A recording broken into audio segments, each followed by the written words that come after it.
Do all disbelievers go to hell? To me, they have different reasons for believing what they believe. And sending them eternally to hellfire doesn't seem very merciful. A more specific question, why does Abu Talib go to Jahannam even if he helped the Prophet so much? All right, let's take this one step at a time here. Do all disbelievers go to hell? Allah told us that those who have heard the message and rejected it. What is the message? Essentially just the identity that God sent a messenger, his name is Muhammad, with a message, with a book, and the religion is called Islam. Just that basic. Now it's up to them to, just like when you say to somebody, there's a fire downstairs. I don't need to go into more details. Now it's on you.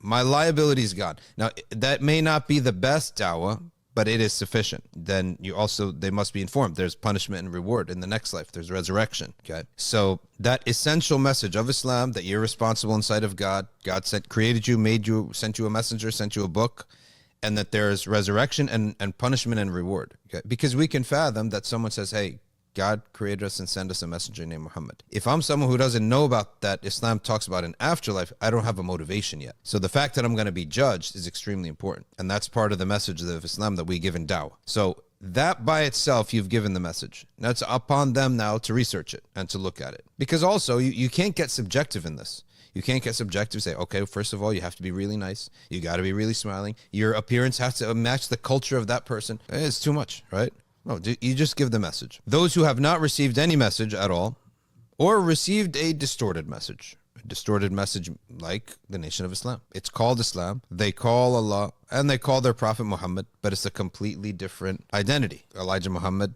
obviously different identity. Allah, they even have they say he manifested in the form of a man and came down to the earth in the form of a man. So it's a whole different religion, even if the names are the same. If someone has received a distorted message or no message at all, then they don't go to hellfire, they go to paradise. And that is by the Quranic statement, وَمَا كُنَّا مُعَذِّبِينَ حَتَّى نَبْعَثَ رَسُولًا. We are not punished until we send a messenger.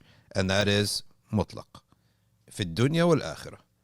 Not just in the dunya. It's in the dunya and in the akhirah. And as for the hadith, that they'll be resurrected and they will be tested with a test from Allah on the Day of Judgment, is an ahad hadith that the ulama say that if we choose one or the two, we're going to choose the verse of Quran, because the Quran also tells us that this is the abode of testing, not the other life.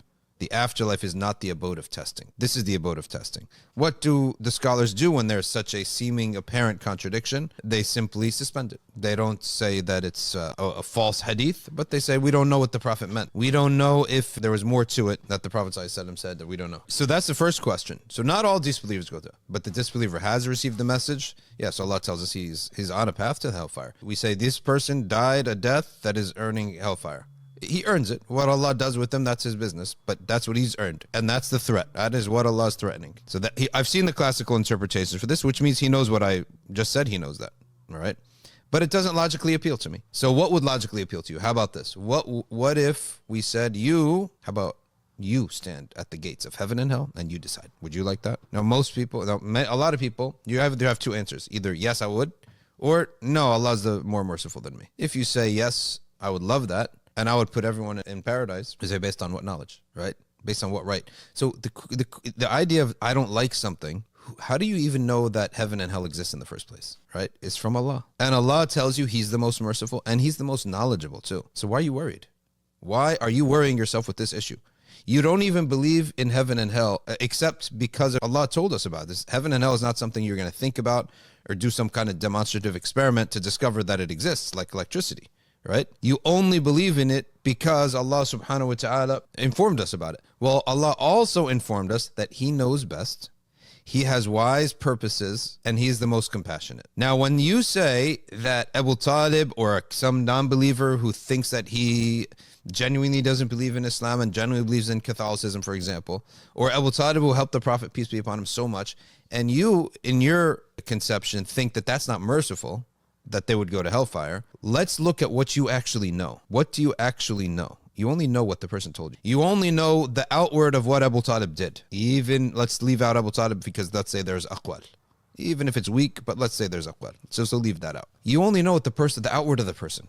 Are you going to actually make a judgment just on the external of the person? And you don't know what actually moved in his heart. So you should, if you're fair, actually disqualify yourself as a judge. Lack of knowledge. I don't know enough. That's really what you should say. I really don't know enough. I don't know about people to make a judgment on them in terms of heaven and hell. In the sense of, like, why do they earn that? Why do they deserve that? All that we could say is that we hold Allah to be most knowledgeable, most merciful, and this is what He told us. It's not anyone's decision that, who is to go to heaven and hell. It's what Allah told us that He's going to do. And He's threatened these people. If you get this message and you don't believe, I'm going to put you in hell. Okay? So the summary of it is really this is above your pay grade. And you should disqualify. I understand that you have feelings towards these people, but you don't have enough knowledge. You don't know about them. You don't know what they do behind closed doors. You don't know what goes on in their hearts. So that's the answer to that query and that question.